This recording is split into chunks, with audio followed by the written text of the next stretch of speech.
India கூட்டணியினுடைய ஆலோசனை கூட்டமானது டெல்லியில் நடைபெற்று வரக்கூடிய சூழ்நிலையில் இந்தியா கூட்டணியின் பிரதமர் வேட்பாளராக திரு மல்லிகார்ஜுன கார்கே நியமிக்கப்படுவதற்கான வாய்ப்புகள் இருப்பதாக தெரிகிறது. கூடுதல் விவரங்களை வழங்க இணைகிறார் எமது செய்தியாளர் ரமேஷ். வணக்கம் ரமேஷ். தற்போது இந்தியா கூட்டணியுடைய பிரதமர் வேட்பாளர் யார் அப்படிங்கிறத இறுதி செய்துட்டாங்களா, இல்லை இன்னும் நாட்கள் கடந்து செல்வதற்கான வாய்ப்புகள் இருக்குதா? விவரங்கள் என்ன?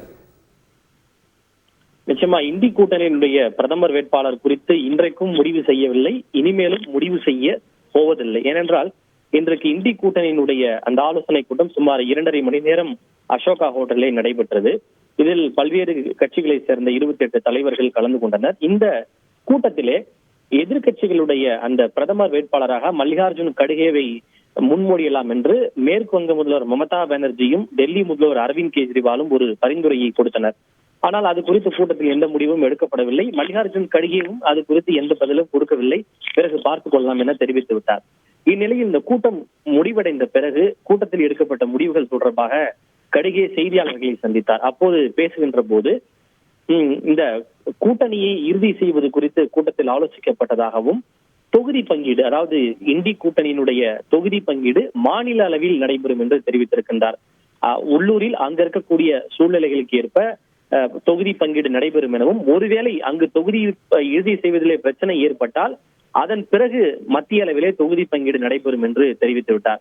மேலும் இந்த இந்தி கூட்டணியினுடைய பிரதமர் வேட்பாளராக கடுகேவை முன்மொழிய மம்தா பானர்ஜி பரிந்துரையை வழங்கியது குறித்த கேள்விக்கு பதிலளித்த அவர், யார் பிரதமர் வேட்பாளர் என்பதை தேர்தலுக்கு பிறகு விவாதித்து முடிவு செய்து கொள்ளலாம் என அவர் தெரிவித்து விட்டார். முதலில் வெற்றி பெற வேண்டும், வெற்றி பெறுவதற்கு என்ன செய்ய வேண்டும் என்பதுதான் தங்களுடைய அந்த நோக்கம் எனவும், அனைவரும் ஒன்றாக பாடுபட்டு மெஜாரிட்டியை கொண்டு வருவதுதான் தங்களுடைய முதன்மையான நோக்கம் என அவர் தெரிவித்திருக்கிறார். போதிய எம்பிக்கள் இல்லை என்றால் பிரதமர் வேட்பாளர் குறித்து பேசி என்ன பயன் என்கிற ஒரு கேள்வியும் அவர் எழுப்பியிருக்கின்றார். மீண்டும் மீண்டும் பிரதமர் வேட்பாளர் குறித்து செய்தியாளர்கள் கேட்ட போதும் கூட அவர் அதே நிலைப்பாட்டை தான் தெளிவாக அவர் எடுத்துரைத்தார்.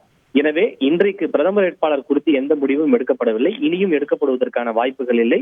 எனவே தேர்தலுக்கு பிறகுதான் பிரதமர் வேட்பாளர் குறித்து முடிவு செய்வதற்கான வாய்ப்புகள் அதிகம் இருக்கிறது. தற்போது ரமேஷ், இந்தியா கூட்டணி சார்பாக டிசம்பர் 22ஆம் தேதி ஒரு ஆர்ப்பாட்டம் நடத்த திட்டமிட்டிருப்பதாக சொல்லப்படுகிறது.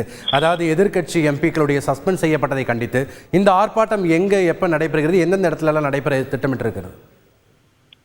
நிச்சயமா, அதாவது நாடாளுமன்ற பாதுகாப்பு குளறுபடி விவகாரத்தை முன்வைத்தும் எம்பிக்கள் சஸ்பெண்ட் நடவடிக்கையையும் கண்டித்து முழக்கங்களை எழுப்பிய எதிர்க்கட்சி உறுப்பினர்கள் சுமார் 151 பேர் நாடாளுமன்றத்தின் இரு அவைகளிலும் சஸ்பெண்ட் செய்யப்பட்டுள்ளனர்.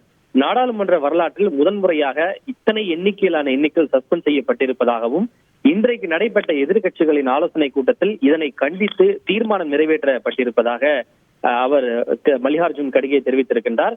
இதனை கண்டித்து வரும் டிசம்பர் 22ஆம் தேதி நாடு முழுவதும் அனைத்து மாநில தலைநகரங்களிலும் இந்திய கூட்டணியின் சார்பாக ஒரு மாபெரும் கண்டன ஆர்ப்பாட்டம் நடைபெறும் என்று மல்லிகார்ஜுன் கடுகே அவர்கள் தெரிவித்திருக்கின்றார்.